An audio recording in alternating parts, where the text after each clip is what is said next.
1945년도에 우리나라가 일제의 지배에서 해방되었으니까 원래는 만 69주년이 되고 내년에는 70년이 되겠습니다. 70년이라면 이스라엘 민족이 바벨론에서 해방된 역사가 70년입니다.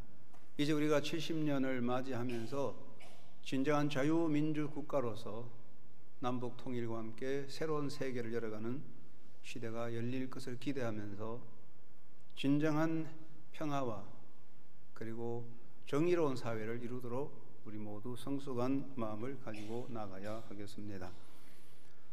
사람이 사는 삶의 주변에는 사람들을 유쾌하게 하거나 기쁘게 하는 것도 있지만 때로는 보기에 흉하거나 더러워서 기분을 상하게 하는 것도 있습니다. 우리가 스스로 좋은 인간 사회를 이루려 가려면 좋은 사회를 찾아다닐 것이 아니라 가까운 곳에서부터 사람의 기분을 상하게 하는 것들을 치워버리기를 힘써야 할 것입니다. 우리 모두 같은 경험이지만 여름철 무더울 때 맑은 물이 흐르는 산 계곡 구석구석에 쌓여서 썩어 냄새를 풍기는 생활 쓰레기를 볼 때에 더 이상 그곳에 머물고 있고 싶은 마음이 사라지며 같은 사람이지만 그런 쓰레기를 방치한 사람들에 대한 분노와 또한 인간에 대한 부끄러움을 느끼게 됩니다. 무더운 여름철 장마 때는 우선 생활의 주변을 깨끗이 하고 살아야 합니다. 더러운 환경, 쓰레기 속에서 악취가 발생하고 버러지가 생기며 질병을 일으키는 병균이 왕성하게 됩니다. 인생의 길에서 더더욱이 가는 길과 그 환경을 깨끗이 해야 합니다. 인간 역사의 문명은 길을 따라 발전됐기에 길을 잘 닦는 것이 중요합니다. 대한민국이 세계 경제 대국이요 선진국의 대열에 설 수 있는 여러 가지 요소를 보면 우리나라가 얼마나 길을 잘 닦았는지 도로를 잘 닦아놓은 것을 보고 알 수가 있습니다. 길을 닦는 것은 가는 길에서 가로막는 산을 깎아내고 바위를 깨어내고 나무를 베어내어 장애물을 치우고 길을 여는 것입니다. 우리가 살아가는 인생길에서도 우리를 가로막는 모든 장벽들을 쓰레기를 치워버리고 예수님 손잡고 달려가야 할 것입니다. 하나님께서는 당신의 뜻을 이루시는 역사 섭리에서 반드시 사람을 통해서 역사하십니다. 하나님의 역사는 두 가지입니다. 하나님은 당신이 원하는 사람을 뽑으시고 그들을 통하여 당신이 일꾼 삼으시고 당신의 뜻을 이루는 것이며 또한 반면에 하나님께서는 그 역사 섭리에서 그 뜻에 어긋나거나 하나님은 원하지 않는 자들을 그의 현존 앞에서 치워버리시는 것입니다. 하나님의 역사는 무궁무진하지만 그 역사는 언제나 사람을 통해 나타난다는 것을 알 수가 있습니다.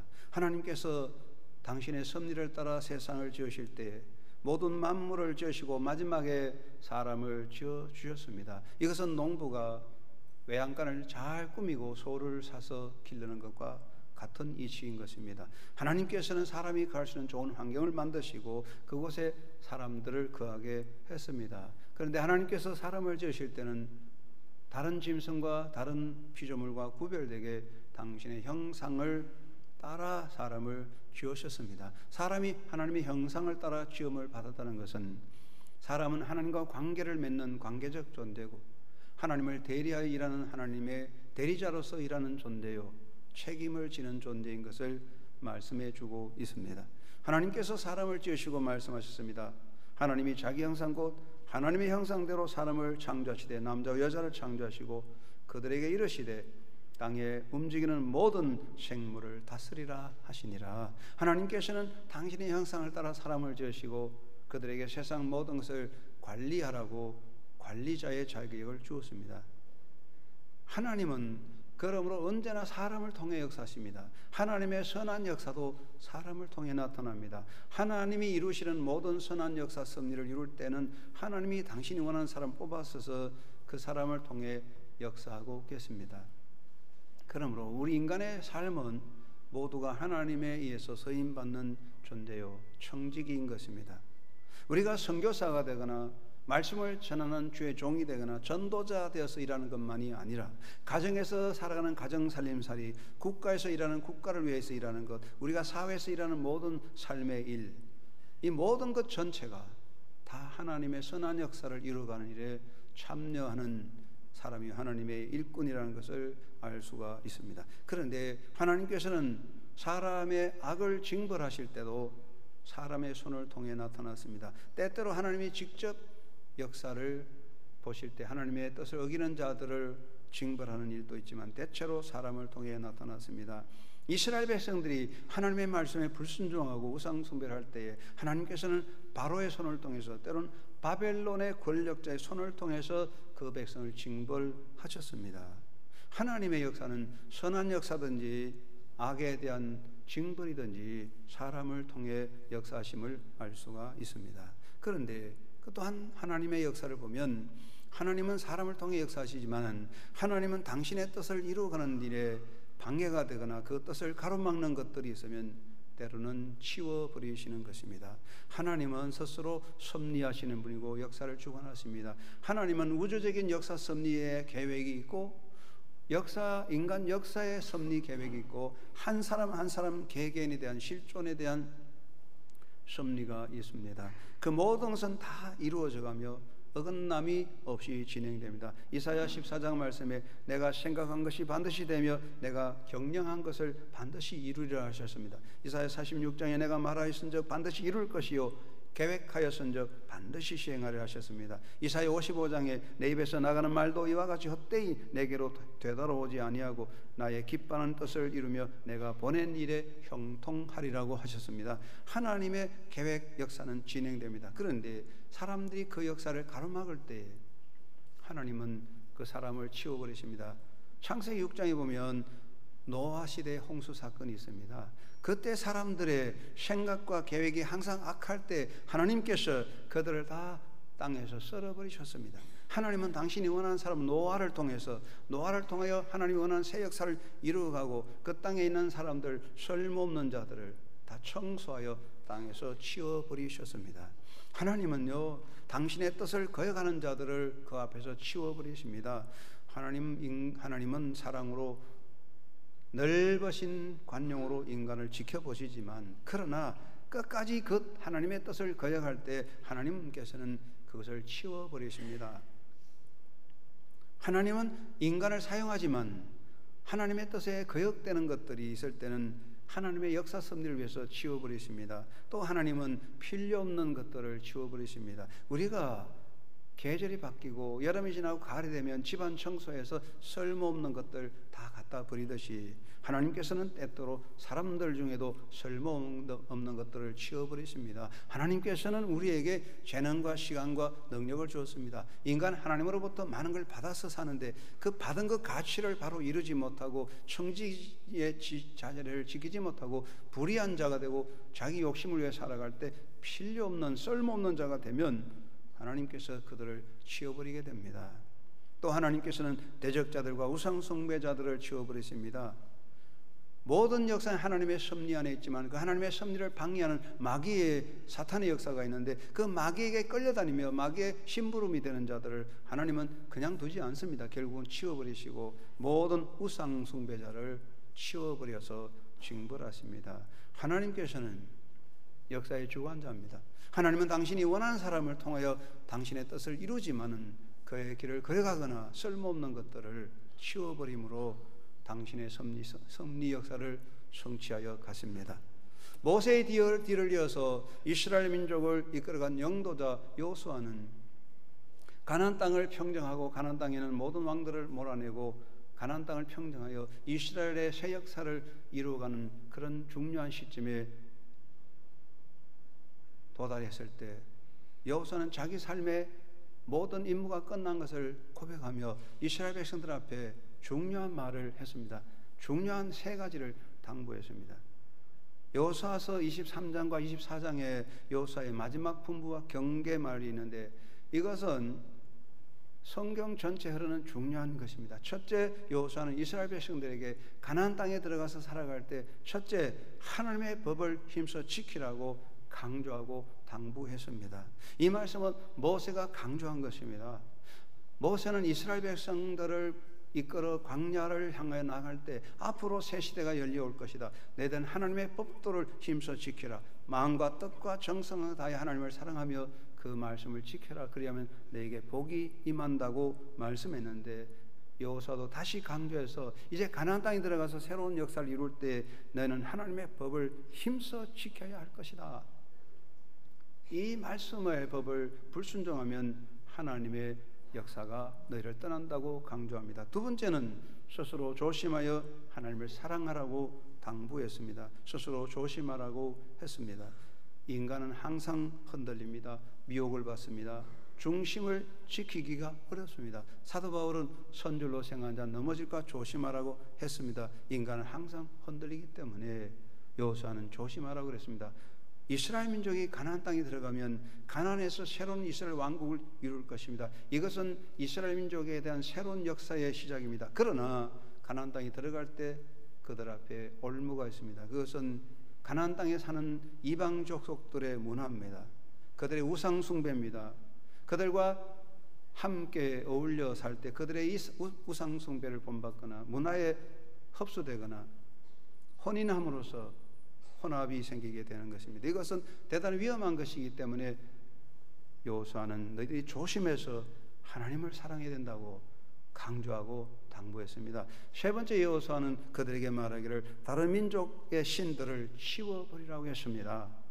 다른 민족의 신들을 치워버리라는 말은 우상을 치워버리라는 것이지요. 치워버린다는 명은 무엇입니까? 이미 생활 주변에 들어와 있기 때문입니다. 쓰레기가 가득히 쌓였기 때문에 쓰레기를 치워버리라 그러지 않습니까? 하나님께서는 이스라엘 민족 앞에 우상을 치워버리라고 말씀했습니다. 가나안 땅에 이미 이방인들의 우상 숭배가 가득하기 때문에 여호수아는 너희가 가나안 땅에 들어가서 새 역사를 이룰 때에 다른 신들 우상을 치워버려야 된다고 가르쳤어요. 인간 개인이나 인간 사회에 있어서 하나님과의 관계를 가로막는 가장 큰 장애가 우상 숭배입니다. 이 우상 숭배 때문에 하나님의 노가 임하고, 사실 이스라엘 민족이 가나안 땅에 들어가서 모든 하나님의 은혜를 거역하고 망한 이유는 그 불순종과 우상 숭배 때문이었습니다. 그래서 여호수아는 너희들 앞에 다른 신들 우상을 치워버리라고 했습니다. 왜 우리 앞에 우상을 치워버려야 할까요? 우상을 치워버리라는 이유가 무엇입니까? 첫째는 우상은 쓰레기와 같은 것입니다. 여러분, 우리가 쓰레기가 있다면 치워버려야 됩니다. 쓰레기가 있으면 악취가 나고 버러지가 생기고 병균이 생기고 질병이 일어나게 됩니다. 쓰레기를 품고 사는 사람은 없습니다. 어떤 정신병자는 길거리 다니면서 고물 고추를 다 끌어모아서 집에 갖다 놓는답니다. 그거 정신 이상이 있습니다. 건강한 사람이라면 누가 쓰레기를 품고 있겠습니까? 쓰레기는 내다 버리는 것입니다. 우리의 삶에서 정말 더러운 삶의 쓰레기는 우상인 것입니다. 우상은 나무와 돌로서 만든 것이며 짐승의 형상을 새겨 만든 것이니 그 속에 생기가 있을 수 없는 것이요 썩어 부패하는 쓰레기인 것입니다. 일본에 이마하루라는 곳이 있는데 그곳에 한 조각가가 있었습니다.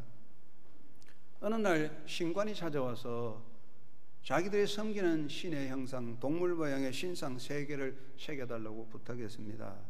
이 조각가는 고지식합니다. 자기도 그 신을 섬기는 터라 신관의 부탁을 받고 그 신상을 조각할 때에 매일매일 목욕 재개하고 정성을 다해서 신상을 만들었습니다. 20일이 지났습니다. 신관이 찾아와서 조각가에게 물었습니다.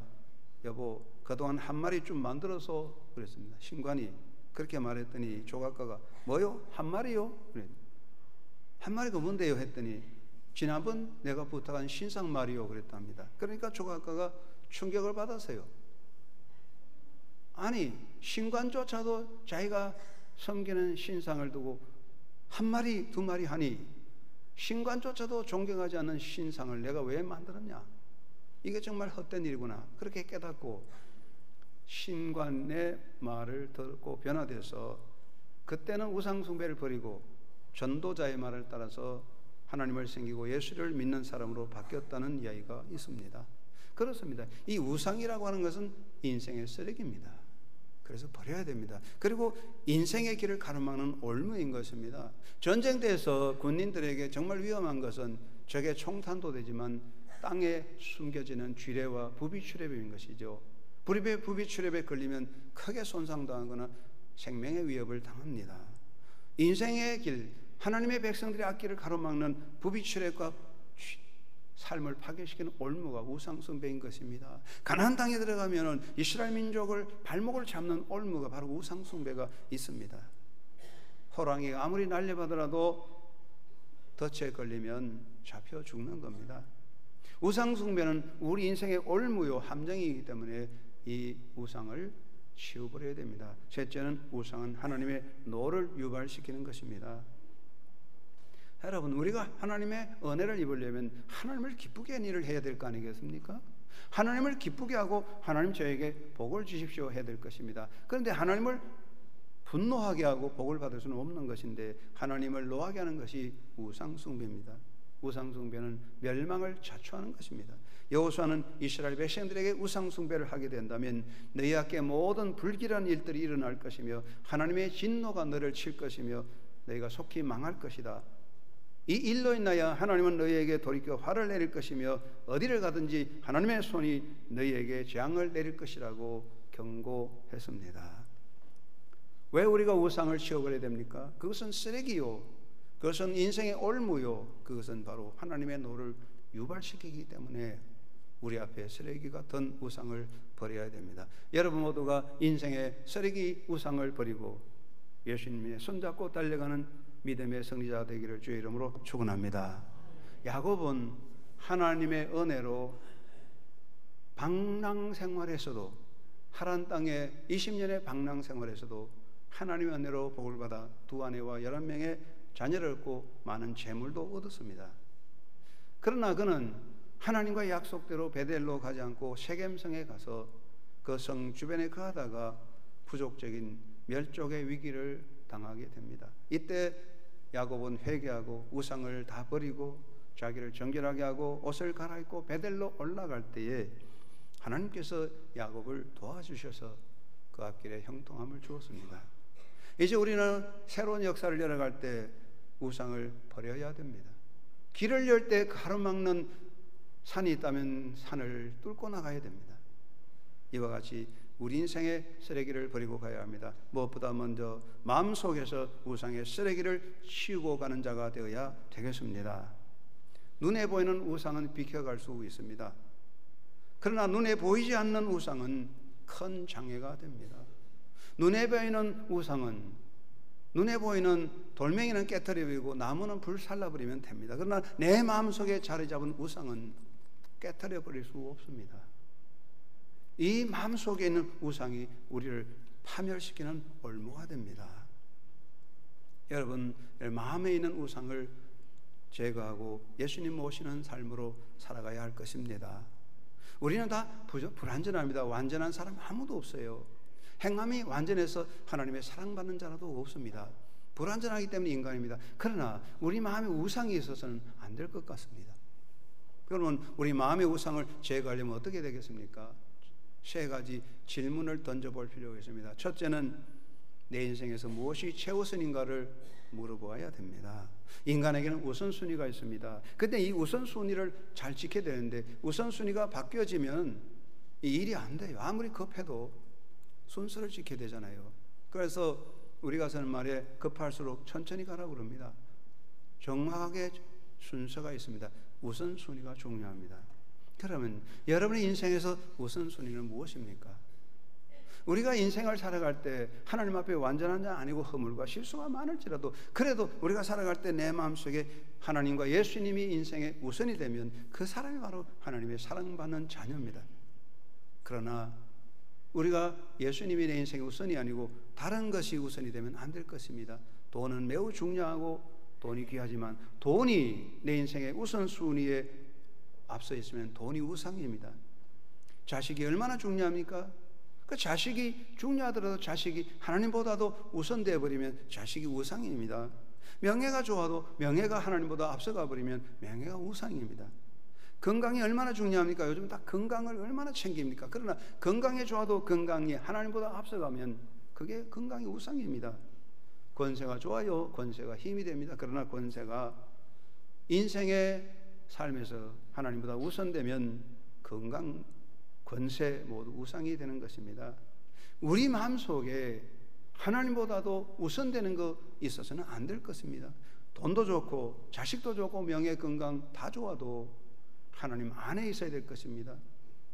여러분 인생에 여러분의 삶에서 최우선 프라이어리티 넘버 원이 무엇인가를 생각해 보세요. 그리고 예수님이 여러분의 삶의 최우선의 자리에 자리 잡는 복된 심령이 되기를 주의 이름으로 축원합니다. 두 번째는 내 인생에서 무엇이 제일 되는 관심인가를 살펴봐야 됩니다. 인간은 관심을 가지고 있습니다. 사랑의 반대 말은 무관심이라고 하잖아요. 무관심은 나쁜 거죠. 그럼 우리의 수많은 관심사들이 있습니다. 성공, 부자 되는 거, 인기, 수많은 관심사들 중에서 그 관심에서 제일 번의 관심이 무엇일까요? 신실한 크리스찬들에게 있어서는 모든 세상의 관심 중에서 어떻게 하면 하나님을 기쁘게 하고 어떻게 하면 주님을 기쁘게 할까? 그게 관심의 1번이 될 겁니다. 그러나 이 관심이 바뀌면 안 됩니다. 성공이 제일 되는 관심이 되면 성공이 우상이고, 부자 되는 것이 관심의 1번이면 부자 되는 게 우상이고, 인기 얻는 것이 관심의 제1번이면 인기가 우상이며, 쾌락이 인생의 제일 관심사면 쾌락이 우상이 될 것입니다. 어떤 분이요, 성경 공부를 열심히 하고 성경 공부가 너무너무 좋아요. 성경 공부에 집념하고 있는데 어느 날 성경 공부를 하다가 그만 잉크병이 뒤집어져서 잉크가 확 쏟아져서 성경책하고 노트에 다 잉크가 뒤집어서 버렸어요. 그때 그 사람이 깨달았대. 아, 하나님께서 나를 치는 거구나. 내가 하나님보다도 성경 공부를 더 사랑하고 있었구나. 하나님이 나를 깨우쳐 주셨다. 그런 고백을 했답니다. 그래서 성경 공부 귀하지요. 그러나 그것이 하나님 사랑, 예수님 사랑보다 앞서가서는 안 될 것입니다. 오늘날 수많은 목사님들이 교회 성공, 교회 성장에 열심을 다하고 있습니다. 목회자에게서 가장 중요한 것은 아마 교회 성장이라고 생각할 수 있습니다. 그러나 우리가 자칫하면 교회 성장이 관심의 제1번이 돼서 우상이 될 수가 있습니다. 이건 대단히 위험한 일입니다. 내 인생에서 무엇이 제일 관심사인가? 주님을 기쁘게 하는 마음을 먼저 가져야 됩니다. 세 번째는 내 인생에서 무엇이 제일의 가치인가를 생각해야 됩니다. 인간은 가치 있는 것에 투자합니다. 가치 없으면 버리고 가치 있다면 그것에 투자할 것입니다. 그러면 우리 인생의 최고 가치가 무엇일까요? 돈이 제일 가치가 되는 사람은 돈이 우상이고, 명예가 제일 가치라면 명예가 우상이고, 자식이 최고의 가치가 된다면 자식이 우상이 아니겠습니까? 예수님 말씀하시기를 너희가 부모 형제를 사랑하되 나보다도 부모 형제 자식을 더 사랑하면 그 사람은 내게 아무 가치 없는 존재라고 말씀했어요. 이것은 무엇을 말합니까? 부모 형제 사랑, 이웃 사랑 다 좋은 일이지만 그것이 하나님보다 앞서가고 우선되면 우상이 되는 것입니다.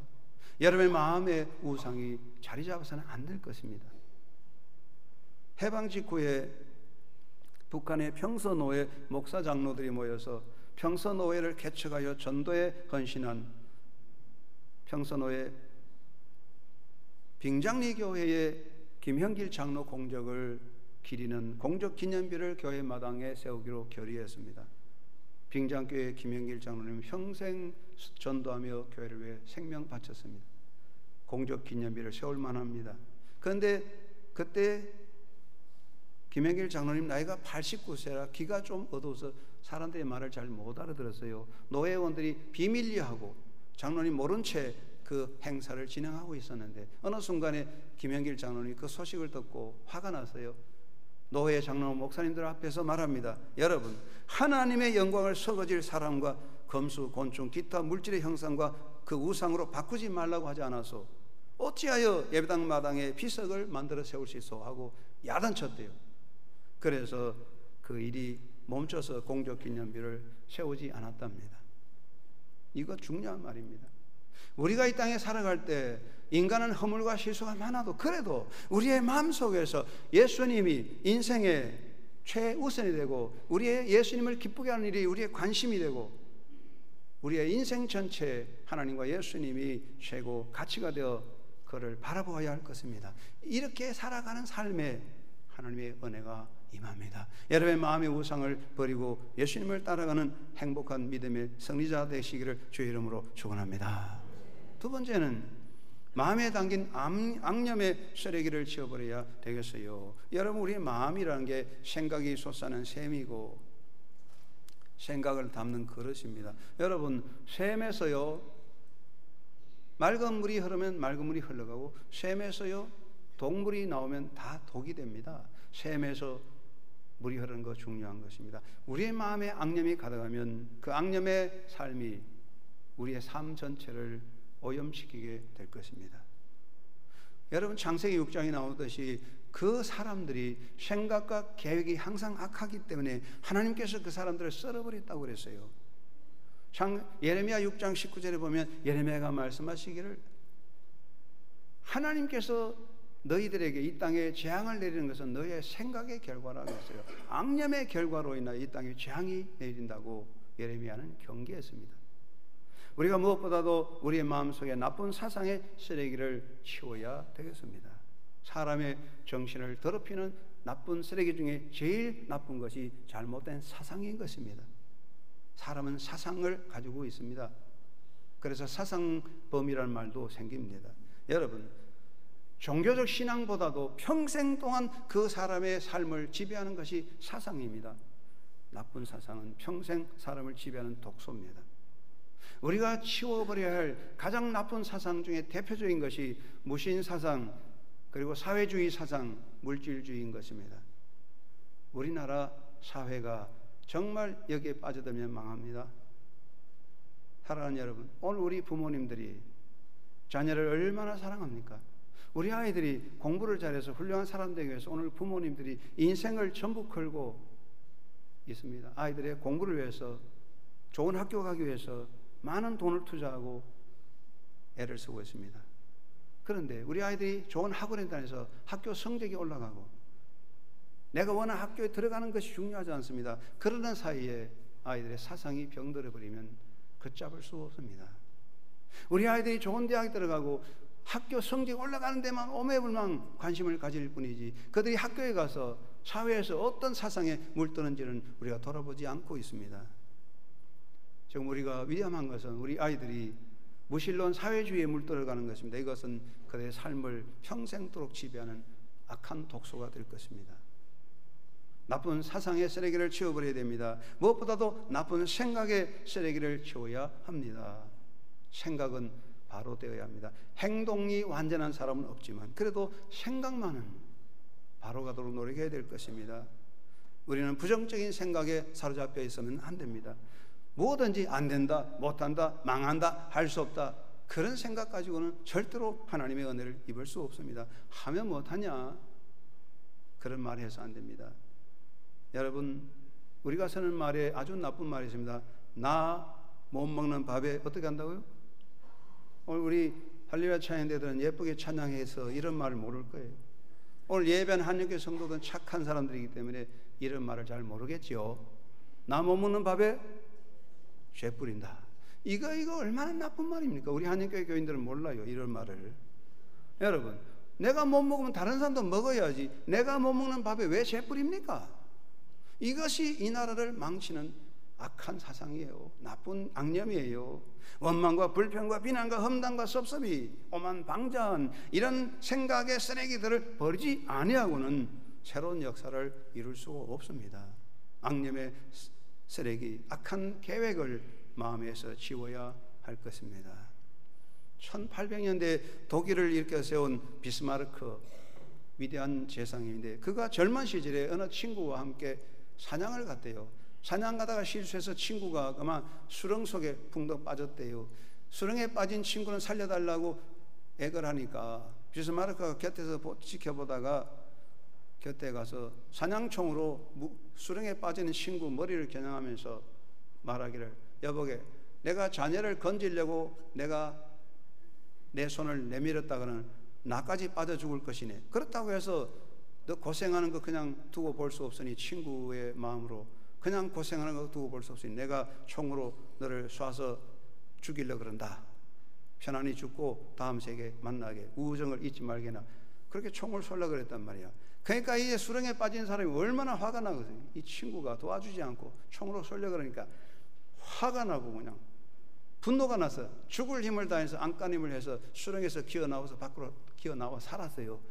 그래서 친구가 비스마르크에게 화를 내고 덤비더니까 비스마르크가 이렇게 말했답니다. 여보게, 내 총은 자네 머리를 겨냥한 것이 아니라 자네의 생각이었네. 그래서 생각, 자네 그 못된 생각, 부정적인 생각, 안 된다는 생각을 향해 내가 총을 겨누었네. 그렇습니다. 우리가 나쁘고 악한 생각을 버려야 됩니다. 바울은 말합니다. 무엇이든지 참되며, 무엇이든지 경건하며, 무엇이든지 옳으며, 무엇이든지 정결하고, 무엇이든지 사랑받을 만하며, 무엇이든지 칭찬할 만하며, 무엇이든지 무슨 덕이 있든지 무슨 기림이 있든지 이것들을 생각하라 그랬습니다. 사랑하는 여러분, 우리 마음속에, 우리 생각에 있는 악념의 쓰레기를 버리고 예수님을 생각하고 가는 창조적 삶을 사는 한영교회 성도들 되시기를 주의 이름으로 축원합니다. 그리고 생활의 쓰레기를 버리고 새 옷을 입고 가야 합니다. 사도 바울은 권고했습니다. 밤이 깊고 낮이 가까우시니 그러므로 우리가 어둠의 일을 벗어버리고 빛의 갑옷을 입자. 낮에와 같이 단정히 행하고 방탕하거나 술 취하지 말며 음란하거나 호색하지 말고 다투거나 시기하지 말고 오직 주 예수 그리스도로 옷을 입고 정욕을 위해 육신의 일을 도모하지 말라고 바울은 가르쳐 주었습니다. 무엇보다 그도 거짓의 쓰레기를 버려야 됩니다. 우리의 생활에서 버릴 것은 거짓입니다. 새로운 역사를 향해 나가는데 우리가 이 거짓의 쓰레기를 버리지 않고는 새 역사를 이룰 수 없습니다. 새로운 법을 만들고 새로운 도시를 만들고 새로운 기술을 개발하는 것 중요한 일입니다. 새로운 기술 개발, 새로운 도시를 만들고 새로운 프로젝트와 새로운 정치를 꿈꾸는 것 중요한 것입니다. 그러나 쓰레기, 거짓의 쓰레기를 버리지 않고는 온통 다 썩어버리는 것입니다. 이미 썩어진 오물이 가득한 통에 새물을 담아보아야 다 썩어집니다. 거짓의 쓰레기를 버리지 않고는 사회가 새로워질 수 없습니다. 온갖 무속신앙의 쓰레기를 버려야 됩니다. 점치고 부적을 만들고 관상 보고 묘소 옮기고 고사 지내는 이러한 요행주의를 버려야 됩니다. 열심히 땀 흘려 노력하는 성실보다는 요행을 받아서 잘 되겠다는 이런 잘못된 기복적인 사고방식 가지고는 새로운 역사를 열어가는 새 시대를 열어갈 수는 없을 것입니다. 낡은 것을 버려야 됩니다. 경남 밀양군 어느 산촌에서 가리면 산속에서 음식을 차려놓고 제사를 지내는 마을 제사 풍속이 있었습니다.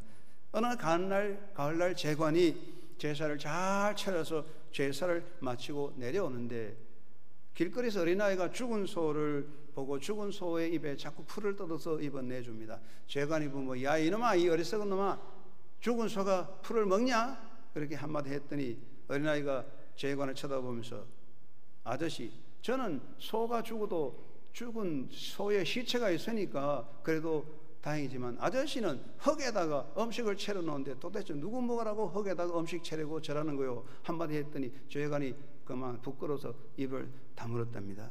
여러분, 이 어리석은 일입니다. 어디다가 복을 구하는 것입니까? 우리가 이런 요행주의를 다 버리고 기복적인 생각을 버리고 건강한 정신으로 가야 됩니다. 낡은 생각을 버리고 새 옷을 입어야 합니다.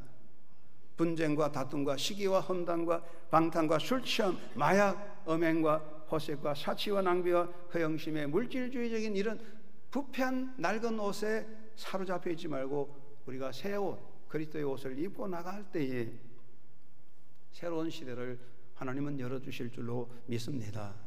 낡은 옷을 벗고 새 옷을 입는 것은 새 역사를 맞이하는 삶의 자세입니다. 여호수아는 우리에게 당부했습니다. 너희 앞에 모든 다른 민족의 신들을 치워버리라. 우리가 우상을 치워버리고 생활의 악념의 모든 쓰레기를 치워버리고 갈 때에, 예수님의 손잡고 갈 때에 우리 주님께서 우리 앞길에 형통함을 주실 것입니다. 여러분 모두가 인생의 우상을 버리고 예수님 마음에 모시고 예수님 손잡고 달려가는 인생의 승리자의 새로운 도약의 행진을 나아가는 주님의 백성들, 그리스도의 군병이 되시기를 주의 이름으로 축원합니다.